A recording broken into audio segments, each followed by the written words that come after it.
asalaamaaleykum maa ngi leen di jaar yéen ñëpp voilà dama bëggoon ñu commencer tutoriel Excel donc képp ku intéressé mën nga may suivre maintenant léegi ci chaîne bi ñu joxe ay cours Excel après ci commentaire yi danañ xool yeneen domaines yoo xamante ni intéressé na ñeneen ñu jël ko aussi voilà donc ki wax ak yéen donc c'est un ingénieur en informatique donc on va démarrer avec Excel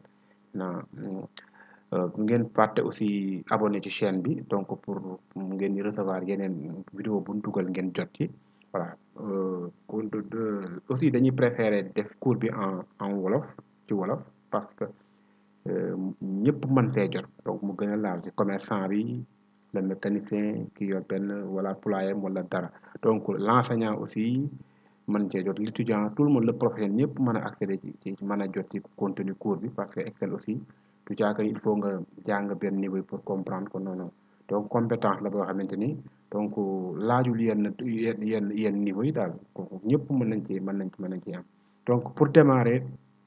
dañuy commencer d'abord expliquer leen que ni Excel donc tout est fait de cellules donc lépp ay cellules la sous forme de tableau dynamique donc il y a les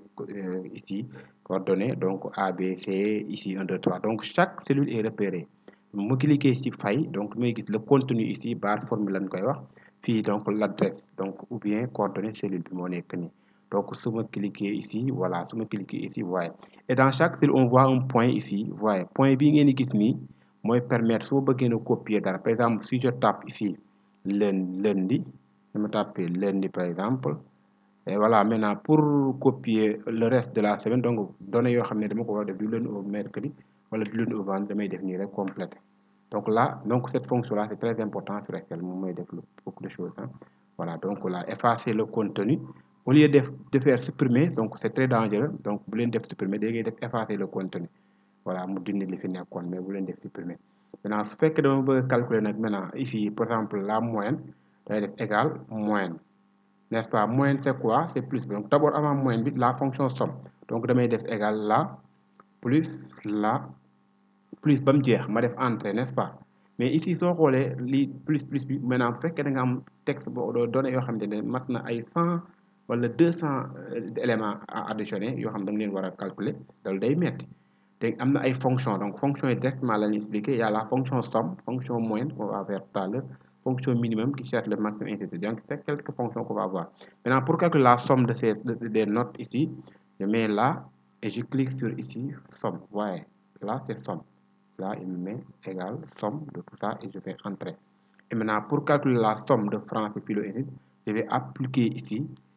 copier la formule donc là c'est copier la formule sur tout le monde et là il calcule donc vous voyez Excel dafa war a nekk lu rapide ba pare lu automatique rapide mooy su ma calculer benn dootuma calculer jëlee damay appliquer automatique mooy su ma calculer nii bu ma modifier benn valeur automatiquement day def mise à jour calculer par exemple là à la place de 12 je mets 13 vous allez voir la somme en bas maintenant il l'ajoute donc c'est ça donc maintenant ici on va l'enlever voilà et on va utiliser maintenant effacer le contenu maintenant la fonction somme donc la fonction moyenne ici on va l'appliquer pour que la moyenne donc il y a une fonction prédéfinie ici moyenne donc toutes les fonctions ont la même syntaxe somme moyenne maximum pour chercher la valeur bi gën a rëy minimum valeur bi gën a tuuti c'est pas donc je clique sur moyenne automatiquement voyez je vérifie donc il sélectionne toutes les valeurs il faut vérifier toutes les valeurs sont sélectionnées avant de valider maintenant si c'est bon je valide donc j'ai la moyenne pour Diatta et là je vais appliquer la moyenne ici la formule sur les autres vous voyez et il me calcule tout le reste vous voyez donc là c'est très simple donc voilà c'est ça excellent très simple et très intéressant et ñu bëri dañ koy utiliser nag entreprise yu bëri privé comme public ñëpp dañ koy utiliser donc pourquoi pas ngeen ko utiliser yéen tamit pour sa business maintenant ici pour les résultats pour enseignants yi ba wala jàngalekat yi lii da leen intéressé rek donc il y a une fonction qu'on appelle la fonction si que vous pouvez rapidement faire donc je vais vous expliquer ici la fonction si comment ça marche ou bien jërëjëf sama gars yi maa ngi leen di siyaar bu baax kon xam naa fii la ñuy yem ak yéen ci tuto bu njëkk bi bu leen fàtte abonné cliquer ci cloche de notification bi si vous avez des questions wala yeneen préoccupations loolu tout ce que vous pouvez lu ngeen mën a poser comme question mën ngeen ko def ci suuf comme commentaire donc comme ça on va voilà prendre compte pour les prochains tutos Toute prochaine, une deuxième vidéo dañuy ñëw ak yéen ci fonction si ak rang. Donc on va continuer ici donc fonction du rang sur quoi la mention après ñu ñëw si yeneen aspect si Excel kon ñoo ngi leen di jaar jërë ngeen jëf bu leen fàtte abonné